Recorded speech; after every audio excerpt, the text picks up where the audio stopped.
Good morning or good afternoon or good evening, wherever you are in the world. Thank you to eXp Realty for sponsoring today's episode. Talent Finders would like to welcome entrepreneur and founder of two coaching companies, Kyle Sullivan. So welcome, Kyle. Hey, good to be here. Glad to have this conversation today. Thank you. So I'd obviously like to congratulate you on all your achievements. So can you share with us more about how your entrepreneurial journey started? Yeah, absolutely. So my entrepreneurial journey unofficially started October 5th, 2019 at 12:47 a.m. It's when I held my daughter for the first time. And everything shifted for me. I was in a really successful career. I'd been in 11 years in ministry as a pastor, leadership development, team building, really coaching people, but through the context of the local church. And I knew I wanted to, I knew I wanted to give presence of time, not just presence of things. I didn't know how that was going to happen, but that bug was put in my ear. Yes. And then when the pandemic happened, I was working from home. My wife's working from home, like so many of us did in 2020. And it became when we made the decision to go back into the office, I heard two words. I'm a Christian. I heard two words. Yeah. It's time. Yeah. And I said, excuse me, it's time for what? And I mean, because at the time, my daughter was about 8 months old. It was comfortable, it was stable, it was consistent, and I was really good at what I did. And I just said, okay, I'm going to go in on this dream. I'm going to go in on this idea of Unleash the Champ, and had no clue how really it would work. I was 51% sure that it would work. Yes. And that's all I needed. I needed just enough to tip the scales to make the leap. And so did that a little over a year ago to leverage what I had done for the last 11 years, just in the context now of entrepreneurs, business owners, and organizations. Amazing. So you obviously had quite a journey as a pastor, athlete, and you mentioned something about a drug dealer in your bio. Yeah. Can you share with us more about this? And having gone through such a diverse career, what led you to start up Unleash the Champ? Yeah, so I definitely have a roller coaster background. And so, all of that was really birthed out of my desire to be accepted, my desire to be liked. And it was just me in high school, started partying. It just intensified. And, I don't think anybody just wakes up and is like, you know what? I'm going to be a drug dealer. But it was just one decision after another. It's the small incremental steps in the wrong direction in this case, and it produced results, and it produced a really destructive life for me. Yeah. And so, I was what you would call a high functioning drug addict. I mean, I still went to work. I was in college doing all the things, but I mean, I was addicted. I was doing a lot to my body through drugs and alcohol and partying and all of that. And really what was the catalyst was I got jumped in a drug deal. And your listeners can't see this, but I have a scar on my pinky and the index finger of my right hand. And that was me covering up my eyes and my nose as I was just getting pounded. Wow. Sure. What a hectic experience. And it was in that moment that I said, I don't want to live like this. Yeah. And so that led me through making consistent steps in the right direction, which led to me getting involved in a local church and just saying, okay, my yes is on the table. And I started getting leadership opportunities, went back to school, got my degree, got into ministry, started this leadership development journey, personal development journey. And over the last 11 years, all of those things led to the creation of Unleash the Champ, where I realized that, man, being able to pastor people that really have solved the money issue. Yeah. Like producing money is not their problem. but it's what did they have to sacrifice on the altar of success? Yeah. And everything has a sacrifice. Right. Yeah. Wow. So what would you say some of your biggest lessons and learnings have been within your career? Yeah, that's a great question. I think the first and biggest lesson is that we are not as important as we think we are, yet we're more important than we think we are in the same moment. I think a lot of times people who, again, have solved the money issue, they're either leading an organization that they've built or they're within one that they have a lot of success. Pride can creep in and say, man, I got this. I can do this. Yeah. Well, then on the flip side, there's this thing which is a really popular buzzword right now is the imposter syndrome. Oh, big time.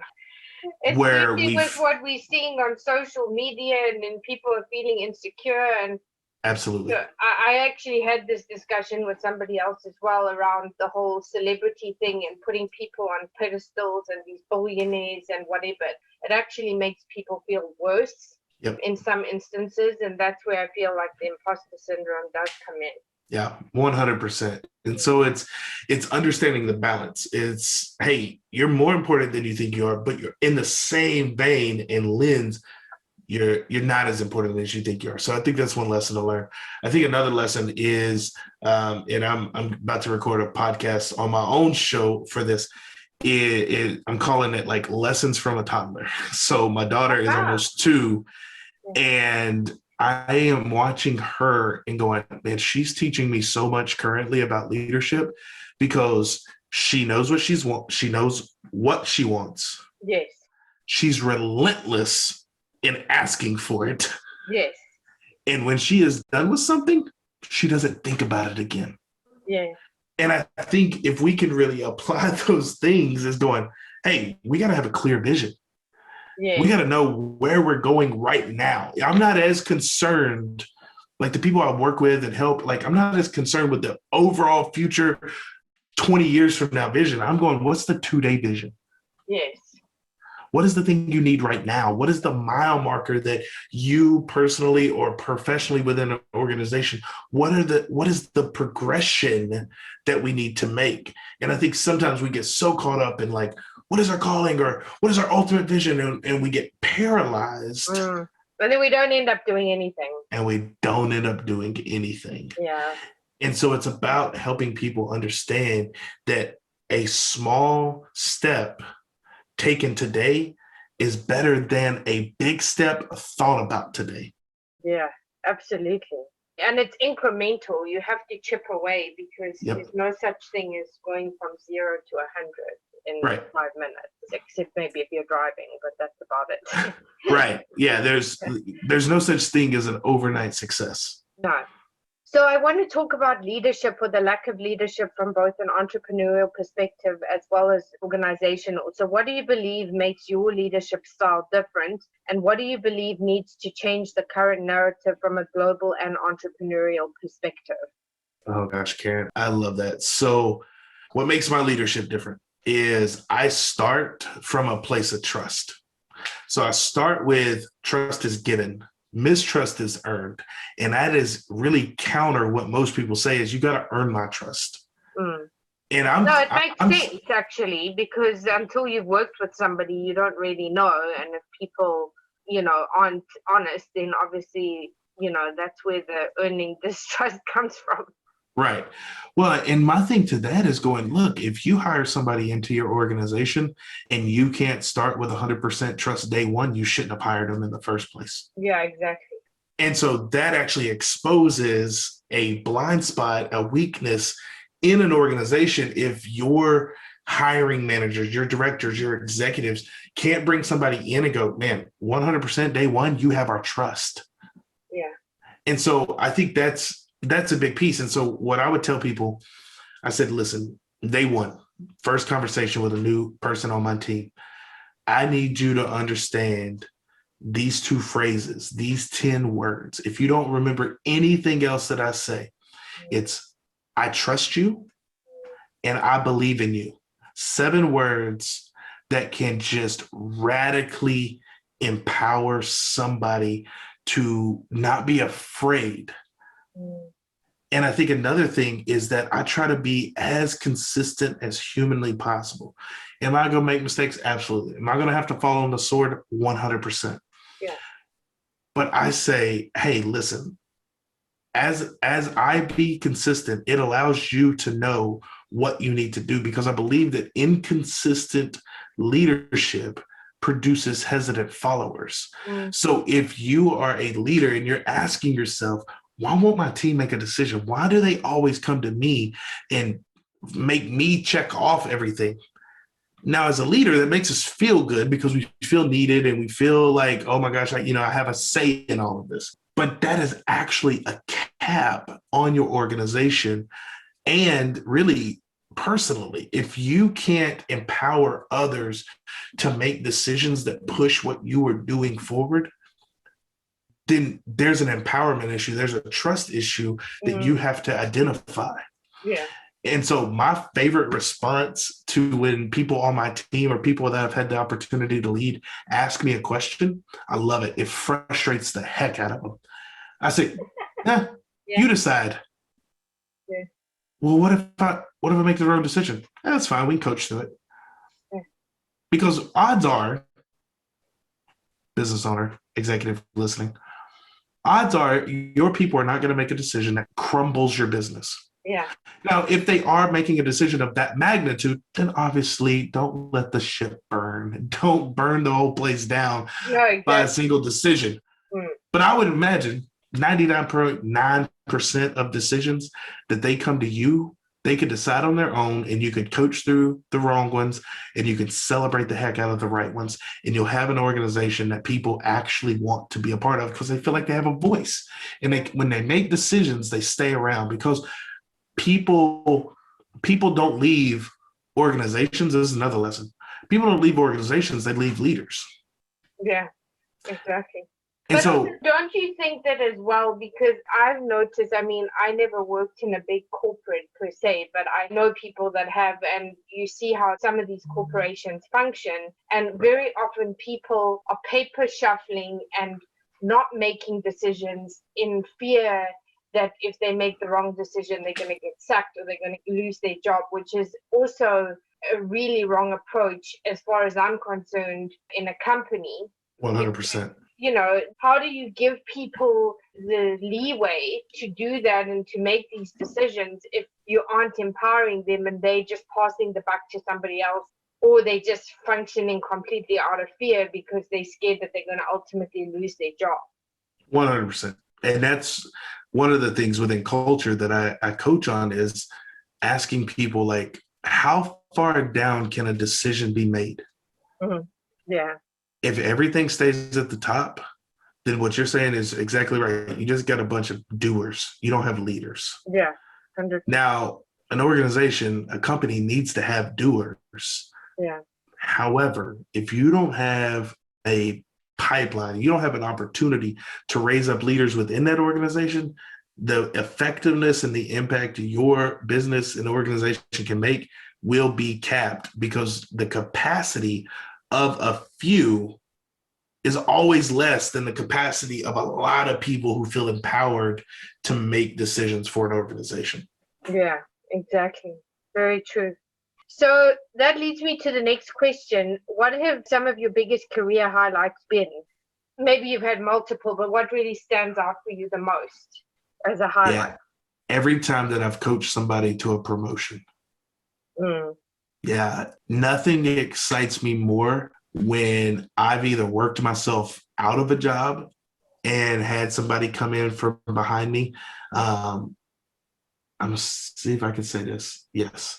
Every position that I have left for another one, the person that I trained took my job. Wow. And I love that. Yeah. Because I was able to say, hey, I'm going to go do this other thing as I increased my leadership capacity. Hey, here's the person. And so the organizations that I was a part of didn't have to think about, oh God, like if we move Kyle here, it's going to leave a gap here. No. I already got the person. They're ready. Yeah. And so that was constantly, and my biggest career highlight was when other people win. Yeah. And I mean, some selfish things of like, I got to speak in front of 6,000 people in an arena. That was pretty cool. Wow. I've gotten to personally lead thousands of people and, have people that were, at one time, teams of 600 at a time. Yeah. That's cool. But Amazing. but when I have gotten to say, hey, I believe in you, I trust you. Now let's go do something great and allow me to help you discover and unleash the champ within you. That's the best part of leadership, is when you can be a window and just float everything to somebody else and you see them win. Like, I still get stories of people that have been on my team of organizations that I'm not even a part of anymore saying, oh my gosh, man, I got this promotion. Oh man, I'm leading this thing now. And it's like this massive team and this massive organizational leadership. And I'm like, well done. I always saw it in you. Anytime someone comes to me with a victory that and they tell me, I'm like, of course you did. They're like, what do you mean? I always saw that in you. Yeah, and that's a difference, I think, as well, because when people actually show that they also believe in you, it's not just a validation thing, but actually really genuinely want to see you do well. I think that makes a massive difference. And there's such a Absolutely. lack of it. It's just unbelievable. So I think that's amazing. Yeah, I had somebody 2 weeks ago that I led 6 years ago call me and tell me about a promotion and a job that they got and said, man, it wouldn't have been possible if it was not for our time together. That's 6 years ago. Wow. I build these relationships with people I've had the honor of leading that they still want to call me and say, hey, man, those things that you taught me 6, 7, 5 years ago, 3 months ago, I'm still using them. And man, look at where I'm going now. That's the biggest and best win for me. Yes. Amazing. So COVID-19 has turned our worlds inside out and upside down. What and how have you had to adapt? And can you give us any examples? Well, I was part of the crazy people that started an entire company during the midst of COVID.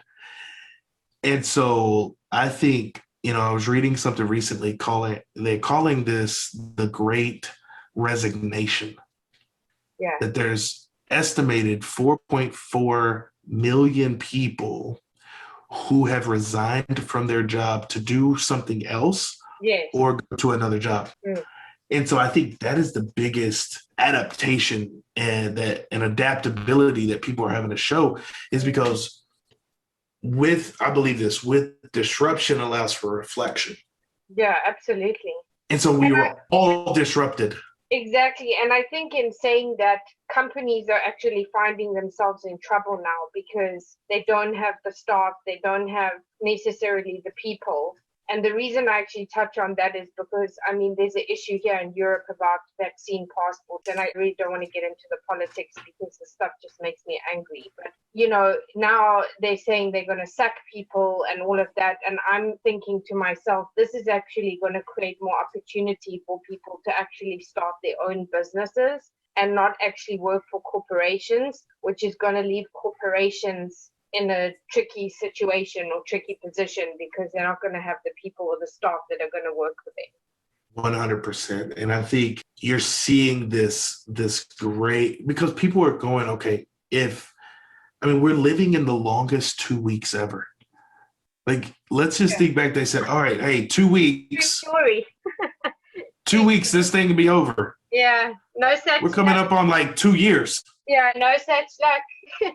And so I think the examples, it's one, the digital landscape is so much more accepted now.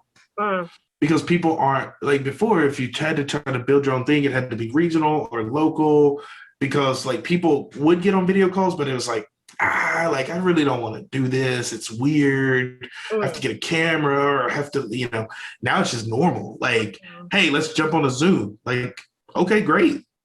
And so it making the world smaller. And so people are asking themselves, man, if I could do anything, what would I do? Yeah. And for me, it was going, I think I can do this. And I think that I have the ability to build this. I'm just going to go for it. I think we became face to face with our mortality. Yeah. And I think there's still more of that to come. I think it's far from over, but Right. Yeah. So you have 10 years of leadership and organizational experience leading over 10,000 people. So can you share with us more about this and how you impacted others? Absolutely. And I think what I was mentioning earlier, it's, man, being able to lead thousands of people, it just excites me because how I've impacted lives is made them go, hey, you're made for more. Yes. Hey, you actually can do this. Hey, I know you've never had an opportunity to lead before, and you've definitely never been in front of this many people, but hey, I believe in you. Yeah. Hey, I think you can get there. And then on the organizational side, being able to create structure and accountability and systems that funnel hundreds of people at a time through a process that people actually love to be a part of. Yeah. And that culture piece is going, okay, like that is the fun part, and the tangible results is going, people don't leave. People are excited. We got over a 90% retention rate over a 12-month period. Wow. Because people love to be a part of things that are, one, bigger than themselves, two, that they feel seen and heard, and three, where they think they could actually make an impact. Yeah, absolutely. And that's what it's actually about. 100%. So can you share with our audience, for those who don't know, what is Unleash the Champ and what makes your program unique? Yeah, absolutely. So Unleash the Champ has two verticals. One is the personal side. It's one-on-one coaching. It is, 2-3 calls a month, very standard coaching package. Yeah. There we would align your personal, your relational, your emotional, and your professional health. Because I think as we prep for success in those areas, that's what unleashes the champ there. Because like I said earlier, I work with people who have solved the money issue, but at what sacrifice?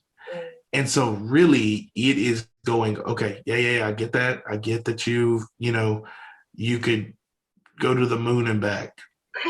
Sure, yeah. But what did you have to give up for that? And when we align you taking care of yourself, your relationships, your emotional and mental health, what you'll see is your bottom line will actually increase. Your effectiveness will actually go up. Your income will go up through you getting aligned. Yeah. But that's the personal side. Absolutely. On the organizational side, it's coming in as a culture coach and going, okay, let's take a deep dive into your people. I'll go in and I'll do interviews with couple handfuls of staff and go, okay, here's what's being said. And I'll report back to the executives or the director level, whoever brings me in. Hey, here's what's being said, but here's what's also not being said. Yes. Because I think, and it's very often stuff that isn't being said, which is what is the thing that's having the biggest impact. Right. Yeah. And so being able to create what I call just like a fresh eyes assessment and say, okay, here's some things you're doing amazingly well. This is consistent across all of your people. Here's some things that I think are not red flags yet. They're yellow, but they're trending red. These are things that I would start to ask questions about. And then here's some things that you say are important that they don't say is important. And that's a red flag. And so being able to take a team that probably feels siloed, as an executive who's listening is probably going, man, I wish that the people that I lead, the people that I hire, the people that I bring into this place would love it and own it like I do. Yes. I mean, that's every executive's heart. Yeah, absolutely.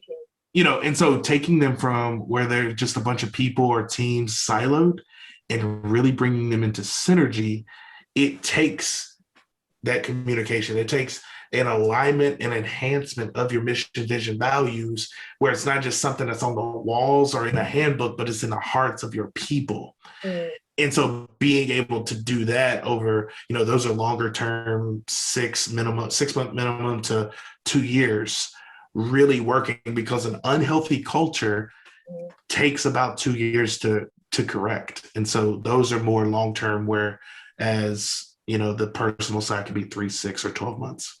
Yeah, that's amazing. So that leads me to the final two questions. So what are the 3 key pieces of advice you would give to others who are looking to pursue a similar career? And what legacy would you like to leave, or how would you like to be remembered? Because some people don't like the word legacy. So how would you like to be remembered? Yeah, I love legacy. So we'll get to that. I think 3 key pieces is jump before you're ready.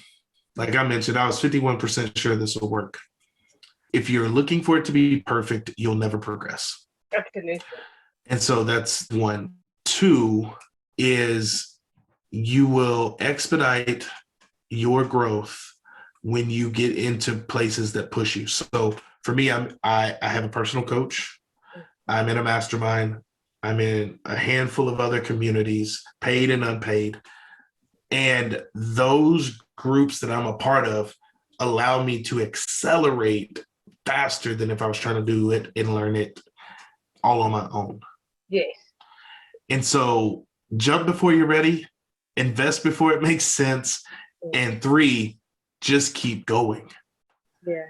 Because we oftentimes are so worried about, should I do this? Should I do that? Should I make this decision? Should I not? Really what people are looking for, especially if they're looking to pursue a similar career or a changing career or whatever, they're looking for peace.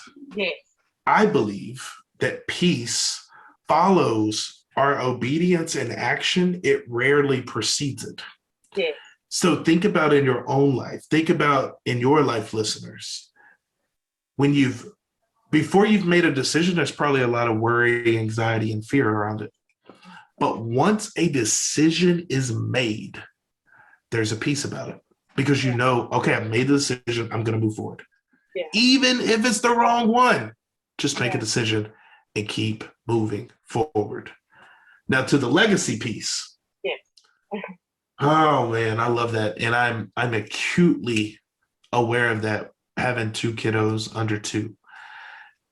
I think my legacy is going to be that I helped as many people as humanly possible unlock the cages that they are in to unleash the champ within them. And that's going to be people really embracing their own power, personally and professionally. It's going to be creating an organizational culture that people love to be a part of and help people win with that. And outside, and more important than all of that, people are going to know that I loved them well, and that my family was the most important group that I ever got to influence. Wow. It's amazing, Kyle. That's the legacy that I'm living now, and the legacy that I hope to live and lead and leave when I'm gone. Yeah. Amazing. Well, thank you so much for your time today. So if people would like to connect with you, what would be the best platforms to do so? Yeah, absolutely. So Instagram is where I'm most active. But if you also want to email me, kyle@kylejsullivan.com, and we can have a conversation there. But Instagram is where I'm most active, and that's Kyle J. Sullivan too. Great. Thank you so much. And hopefully we can have you back in the future to see where you are in your journey. Absolutely. I'd love to do that anytime. Thank you.